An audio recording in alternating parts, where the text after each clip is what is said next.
Wrath is around the corner, and I don't know about you, but my leveling partners left me on red. Yeah, I'm looking at you. I honestly always try to play this game as a group, but for some reason I just always end up alone. Anyways, so I wanted to think of a good dungeon that was pretty relaxing, and I started thinking about what I could currently practice, because at the time I started this, I didn't have access to beta servers. I had a lot of things to think about before I chose a dungeon, and I thought about the Blood Furnace solo experience to level 70, and how bad that runback was. No matter how much I thought of a dungeon, I just kept thinking about that Blood Furnace runback. There was one more important thing to me, and I want to look at my second monitor for 90% of the leveling experience, if not all of it. Because I'm incredibly lazy and like to be efficient at whatever I do, well, welcome to Botanica. I'm only talking about Botanica because I think the experience is pretty competitive. I'm at 750k an hour, and I expect it to stay around that as I level up. The pulls are also pretty straightforward compared to something like Guard Keep. Here, you only have like 4 or 5 monsters on you at a time, and if you die, you don't lose that much progress. And don't worry, DKs, if you die, this runback is nothing like Blood Furnace. As you can see, I'm already alive and might as well just go repair before zoning back in. If you notice you're past the 12-minute mark, you might as well just reset the dungeon. It's not worth it running through a partially cleared instance. If you do make it to the end of the dungeon, there's a portal where you can just zone out and reset. This is pretty awesome, since I can't use my second character anymore to reset my dungeons. Since this dungeon is so convenient to reset if you make it to the end and get back there if you die, I like to think of the experience in Botanica as practically a constant. I'm also able to practice this on live servers and be immediately ready to go once the Wrath patch hits. My fingers are crossed too that there won't be as much lag here as there will be in Northrend. I do think this solo Botanica farm requires a little bit of gear to get started. You'll need 2 major glyphs that are pretty easy to get. Other than that, there's no mailbox nearby, but I don't really think that's that big of a deal. Alright, let's go over my gear, glyphs, and talents I used for the video. For the gear, I went with the majority of it, or as much of it as possible, being the PvP gear. And for the trinkets, I went with the 2 from Heroic Magister's Terrace. When I first did the video, I didn't have access to the Brewfest. With that being a thing now, I'd swap out combination of Clefthoof for the empty mug of Dire Brew, if you're able to. And my glyphs, my 2 majors are Glyph of Disease and Glyph of Deathstrike. And my 3 minors are Glyph of Pestilence, Glyph of Raised Dead, and Glyph of Blood Tap.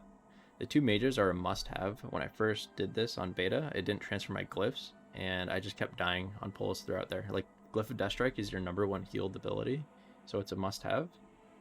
It helps keep the consistency and like smoothness of the run, and the same thing goes for Glyph of Disease. I'd probably say it's not as big as Deathstrike, but it's a very nice quality of life improvement. The minors are just smaller quality of life improvements. Glyph of Raised Dead is really nice. It gives you an option to heal without having to like target an awkward body. And with this Glyph of Raised Dead, I do have a nice macro that helps me sacrifice it and heal with just 1 button. Very simple. It's just a cast sequence of 60 that casts Raised Dead and then Death Pact. It's able to help me save a keybind. Now let's go over my talents.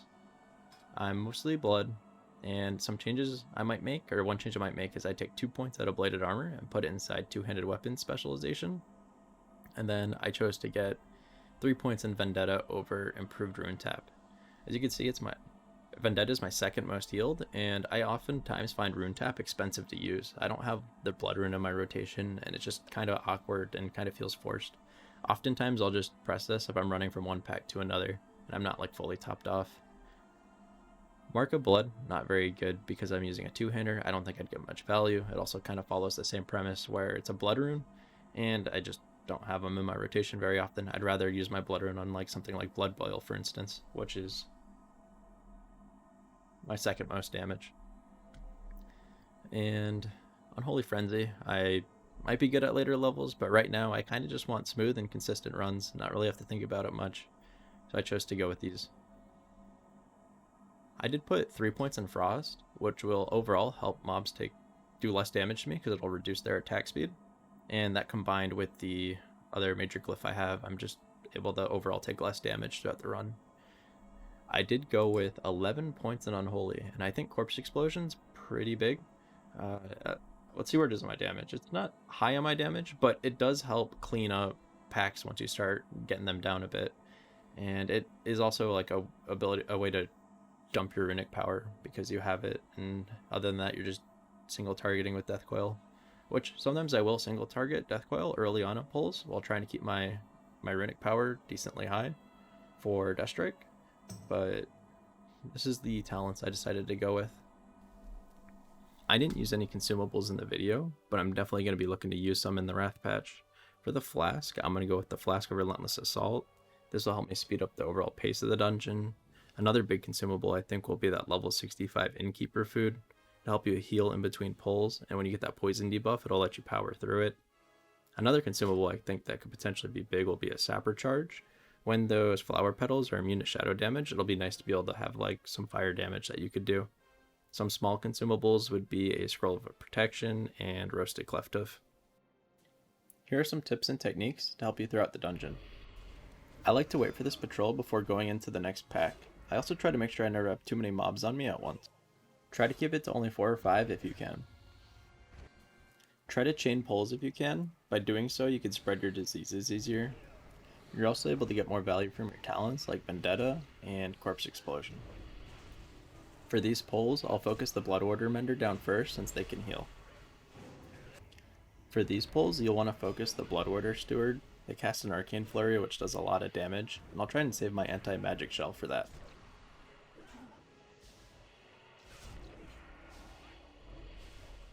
When you get to the first boss, you want to pull these mobs back. The boss can interact weirdly with these, and the boss will follow them until they die, and that's not good.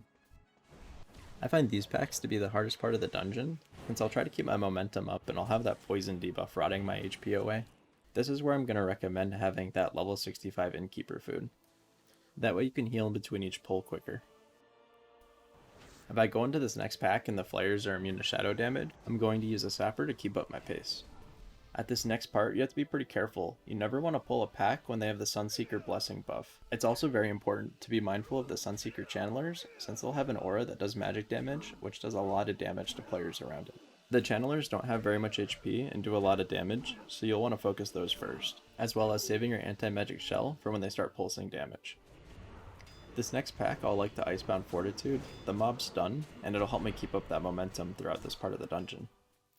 Just a reminder, there's 2 stealth mobs here, but they aren't very scary. I don't have much trouble in this room, but make sure you don't get hit with the Entangling Roots and the Death and Decay at the same time.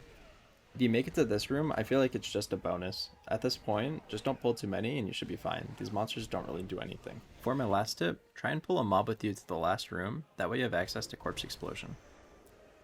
When I level up in Wrath, I want a cozy dungeon that's pretty forgiving whether or not I make a mistake, and I feel like Botanica has that. I'll have a video of the full clear below. Appreciate y'all watching, and good luck leveling.